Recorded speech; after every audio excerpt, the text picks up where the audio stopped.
अस्सलाम वालेकुम dear friends, उम्मीद करती हूँ कि आप सब लोग खैरियत से होंगे। दिस इज़ मी सादे किरण और आज हमारा शॉपिफाई के बारे में सेकंड लेक्चर है जिसमें हम बात करेंगे ई कॉमर्स और ड्रॉप शिपिंग के बारे में।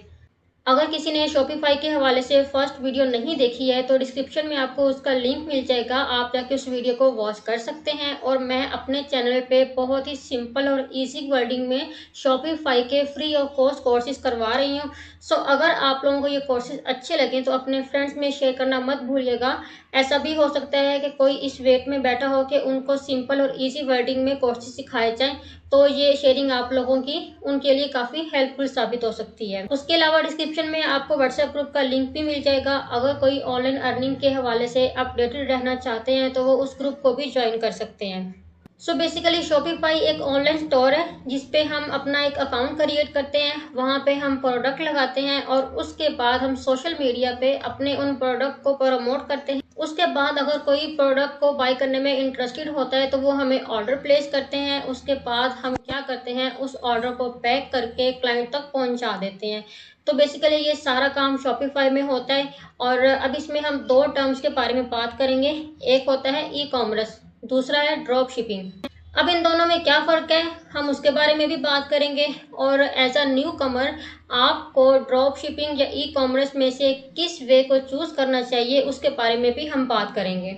ई कॉमर्स के क्या फ़ायदे हैं, क्या नुकसानात हैं, ड्रॉप शिपिंग के क्या फ़ायदे हैं और क्या इसके नुकसानात हैं, हम उन सब चीज़ों के बारे में बात करेंगे। और मैं आप लोगों को वही मशवरा दूंगी जिससे एक न्यू कमर का कम से कम नुकसान हो और ज़्यादा से ज़्यादा फ़ायदा हो। तो वीडियो को आपने फुल वॉच लाजमी करना है। सो बेसिकली जो एक नॉर्मल वेबसाइट होती है उसमें हमें दो चीज़ें रिक्वायर होती हैं, एक डोमेन होता है, दूसरा होस्टिंग होती है। लेकिन शॉपिफाई खास तौर पर डिज़ाइन किया गया है ऑनलाइन स्टोर बनाने के हवाले से और इस पर आपको कोई वेबसाइट नहीं बनानी होती है। सिंपल आपने एक अकाउंट क्रिएट करना होता है, उसमें कुछ मेन सेटिंग्स करनी होती हैं, बाकी हर चीज़ शॉपिफाई में आपको बनी बनाई मिल जाती है। जबकि वर्डप्रेस पे आपको वेबसाइट भी बनानी पड़ती है और उसके अलावा होस्टिंग भी बाय करनी पड़ती है और उसके अलावा भी बहुत सी ऐसी चीज़ें होती हैं जो कि आपको वहाँ पे सेट करनी पड़ती हैं और वर्डप्रेस पे आपको फीडबैक आने में भी टाइम लगता है।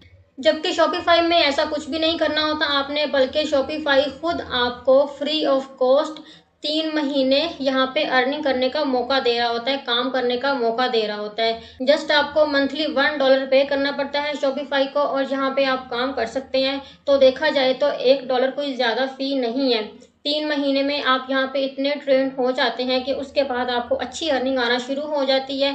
फिर अगर शॉपिफाई आपसे ज़्यादा पैसे भी चार्ज करता है तो इजीली आप उसको मैनेज कर सकते हैं। शॉपिफाई पे स्टोर बनाने के लिए हमें डोमेन की ज़रूरत होती है। अब चाहे वर्डप्रेस है या शॉपिफाई, यहाँ पे आपको डोमेन की ज़रूरत लाजमी होती है जो कि आपको 1800 से 2000-2500 की रेंज में मिल जाया करेगा।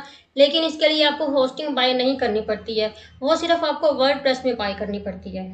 तो अब सबसे पहले हम लोग देख लेते हैं कि ई कॉमर्स क्या होता है, इसके क्या फ़ायदे हैं और इसके क्या नुकसान हैं। बेसिकली ई कॉमर्स में भी हमें प्रोडक्ट ही सेल करनी होती है और इसमें हमारे पास कस्टमर भी आते हैं और इसमें हमें प्रोडक्ट भी चाहिए होती है। और ई कॉमर्स के लिए आपके पास एक इनिशियल लेवल पे भी अच्छी इन्वेस्टमेंट होनी चाहिए। मिसाल के तौर पे हमारे पास कोई ऑर्डर आया है और हमने इन्वेस्टमेंट करके पहले ही अपने वेयर हाउस में या कोई हमने अपना एक स्टोर बनाया हुआ है, वहाँ पे प्रोडक्ट ऑर्डर करके सारा माल वगैरह सेट करके रखा हुआ है। तो अब होता क्या है कि किसी ने हमें ऑर्डर दिया, हमने उस ऑर्डर को चेक किया, पार्सल को पैक करके कुरियर कंपनी को भेज दिया। अब कुरियर कंपनी में लेपर्स भी है, MNP, TCS, इस तरह के और बहुत से जो है सर्विसेज हैं जो कि क्लाइंट्स को पार्सल डिलीवर करने का काम करते हैं, उनसे पेमेंट्स लेके आपको भेजने के जिम्मेदार होते हैं। तो जब हमने पार्सल पैक करके कुरियर कंपनी को दे दिया, अब कुरियर वालों का काम है कि उस पार्सल को कस्टमर तक पहुंचाएं, उनसे पैसे लें, पैसे लेके आपके अकाउंट में वो पैसे भेजें। अब यहाँ पे होता क्या है कि फॉर एग्जांपल किसी वजह से जो क्लाइंट है उसका माइंड चेंज हो गया और उसने पार्सल लेने से इनकार कर दिया और इस तरह से अब जो पार्सल है वो रिटर्न आपके पास आ जाएगा। अब इसमें होगा क्या कि आपका जो प्रोडक्ट है वो तो आपके पास वापस आ गया, लेकिन जो आपने कुरियर वालों को डिलीवरी चार्जेस पे किए थे वो आपके खर्च हो गए, वो रिफंडेबल नहीं होते हैं। अगर क्लाइंट ने पार्सल पिक कर लिया तब तो आपका फ़ायदा है, लेकिन अगर क्लाइंट ने पार्सल पिक नहीं किया तो उसमें आपका नुकसान है कि जो भी 200-400 डिलीवरी चार्जेज हैं वो आपके खाते में पड़ जाएंगे और ये हो गया आपका सबसे पहला लॉस।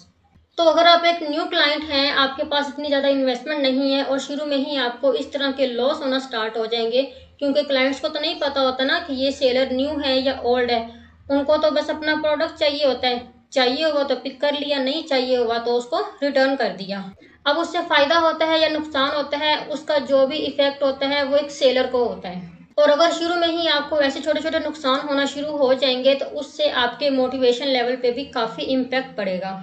कोई एक्सपर्ट बंदा है उसको इन चीज़ों से फ़र्क नहीं पड़ता, क्योंकि उसको डेली का अच्छा मुनाफा हो रहा होता है और वो इन छोटे मोटे लॉसेस को भी रिकवर कर लेता है, लेकिन एक न्यू बंदे को काफ़ी फ़र्क पड़ता है। तो पहला इसका साइड इफेक्ट ये हो गया कि अगर क्लाइंट ने पार्सल रिसीव नहीं किया तो डिलीवरी चार्जेस आपके खाते में पड़ गए, वो आपका नुकसान हो गया। दूसरा इसका साइड इफेक्ट ये है कि आपके पास एक हैवी इन्वेस्टमेंट होनी चाहिए ताकि आप बल्क अमाउंट में प्रोडक्ट को बाय करके अपने पास रख सकें। उसके अलावा आपको टीम की ज़रूरत भी होती है।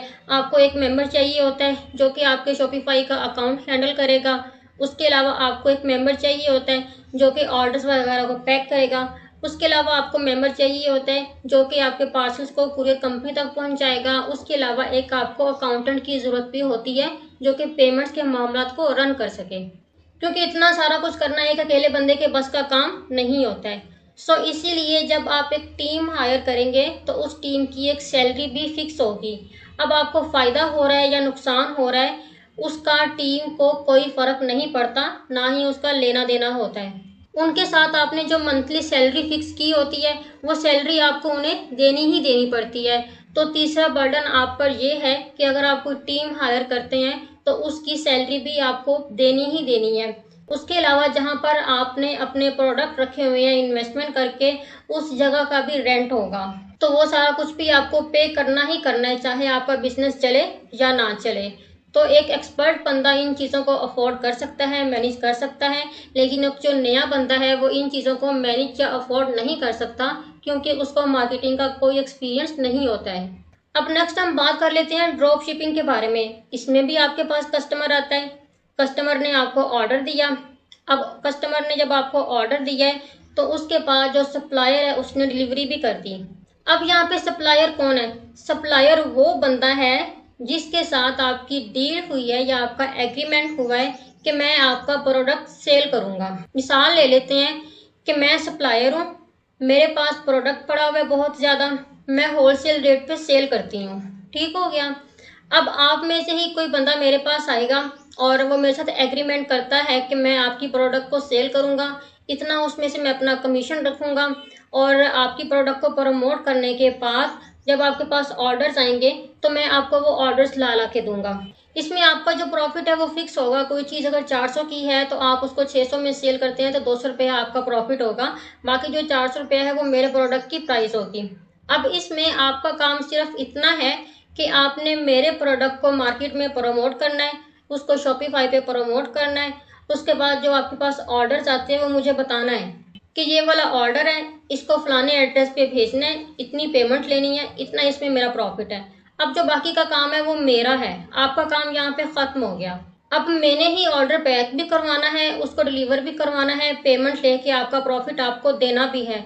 तो ये ड्रॉप शिपिंग कहलाता है। अब इसमें आप लोगों का ये फ़ायदा है कि फॉर एग्जाम्पल कस्टमर के पास प्रोडक्ट गया, उसने रिसीव नहीं किया, पार्सल जो है वो वापस आ गया, तो जो उसके डिलीवरी चार्जेस हैं या जो भी उसकी शिपिंग कॉस्ट होगी वो आप लोगों को पे नहीं करनी पड़ेगी, बल्कि वो मेरे ही खाते में जाएगी।